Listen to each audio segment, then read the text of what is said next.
रात्रीची भूक, हातात मोबाईल आणि झोमॅटो ॲपवर 2-3 क्लिक्स. मग काय, सँडविच, पिझ्झा किंवा बर्गर थेट दारापर्यंत. आपण ऑर्डर करतो, डिलिव्हरी बॉय सामान आणतो, आपण पैसे देतो आणि मग पुन्हा आपल्या कामाला लागतो. पण या साध्या सोप्या प्रक्रियेमागे कधी कधी अशी कहाणी दडलेली असते जी आपलं मन हेलावून टाकते. आज अशीच एक हृदयस्पर्शी आणि प्रेरणादायी कहाणी आपल्या समोर घेऊन येतोय, जी श्रीपाल गांधी यांनी आपल्या फेसबुक पोस्ट मधून शेअर केली आहे. ही कहाणी आहे एका झोमॅटो डिलिव्हरी बॉयची, ज्याने फक्त सँडविचच नाही तर आपल्या प्रामाणिकपणाने आणि मेहनतीने सगळ्यांचंच मन जिंकलं. नमस्कार, मी अंजली आपलं स्वागत करते पोलखोलमध्ये. तसं पाहिलं तर रोजच्या धावपळीत आपण कितीतरी ऑर्डर्स करतो, कधी ऑफिस मधून, कधी घरी बसून, तर कधी मित्रांसोबत पार्टी करताना. पण कधी विचार केलाय का की ज्या हातांनी आपल्यापर्यंत गरमागरम खाद्यपदार्थ येतात त्या हातांमागे किती मेहनत, किती कहाण्या आणि किती स्वप्न दडलेले असतात. श्रीपाल गांधी यांच्या सोबत घडलेला हा प्रसंग असाच आहे, ज्याने त्यांना आणि आता आपल्या सगळ्यांनाच विचार करायला भाग पाडलं.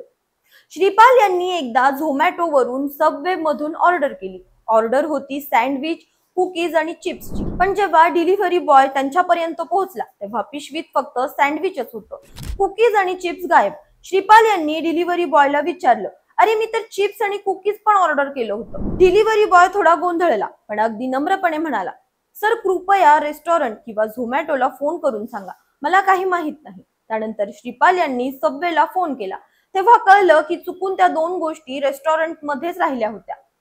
सबवेच्या कर्मचाऱ्यांनी सांगितलं की डिलिव्हरी बॉयला पुन्हा पाठवतो, पण त्यासाठी 20 रुपये अतिरिक्त द्यावे लागतील.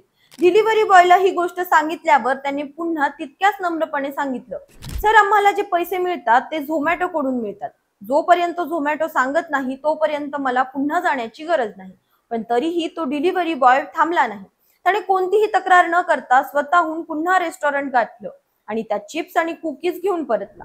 विशेष म्हणजे त्याने 20 रुपये घेण्यासही नकार दिला. पण खरी गोष्ट तर यानंतर सुरू झाली, जेव्हा या डिलिव्हरी बॉयने आपली कहाणी श्रीपाल यांच्या समोर उलगडली.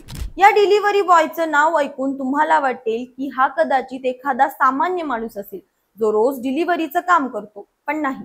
फक्त 1 वर्षापूर्वी हा माणूस एका प्रतिष्ठित IT कंपनीत काम करत होता. मासिक पगार तब्बल 1.25 लाख रुपये, 2 हुशार मुली, त्यांना चांगल्या शाळेत शिक्षण देण्याची स्वप्न आणि कुटुंबासोबत सुखी आयुष्य. सगळं काही अगदी परिपूर्ण होतं. त्याच्या मुली त्याचा अभिमान होत्या आणि त्याने त्यांना सर्वोत्तम संधी देण्याचं ठरवलं होतं. पण नशिबाला काही वेगळंच मान्य होतं. एका भयानक रस्ते अपघाताने त्याचं आयुष्य पूर्णपणे बदलून टाकलं. या अपघातात त्याला गंभीर दुखापत झाली आणि त्याचा एक हात आणि पायाला लकवा मारला. या दुखापतीमुळे त्याची नोकरी गेली. एकेकाळी लाखोंचा पगार कमवणारा हा माणूस आता काम शोधत होता, पण तरीही त्याने हार मानली नाही. झोमॅटोने त्याच्यावर विश्वास दाखवला आणि त्याला डिलिव्हरी बॉय म्हणून काम दिलं. जेव्हा श्रीपाल यांनी त्याच्याशी गप्पा मारल्या तेव्हा त्याने सांगितलं की त्याची मुलगी अजूनही शिक्षण घेत आहे.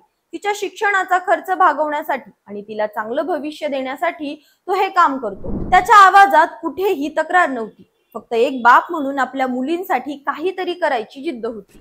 त्याच्या या प्रामाणिकपणाने आणि मेहनतीने श्रीपाल यांचं मन जिंकलं आणि त्यांनी ही कहाणी फेसबुकवर शेअर केली. आज ही गोष्ट सोशल मीडियावर व्हायरल झाली आहे आणि लोक या डिलिव्हरी बॉयच्या जिद्दीला आणि मेहनतीला सलाम करत आहेत.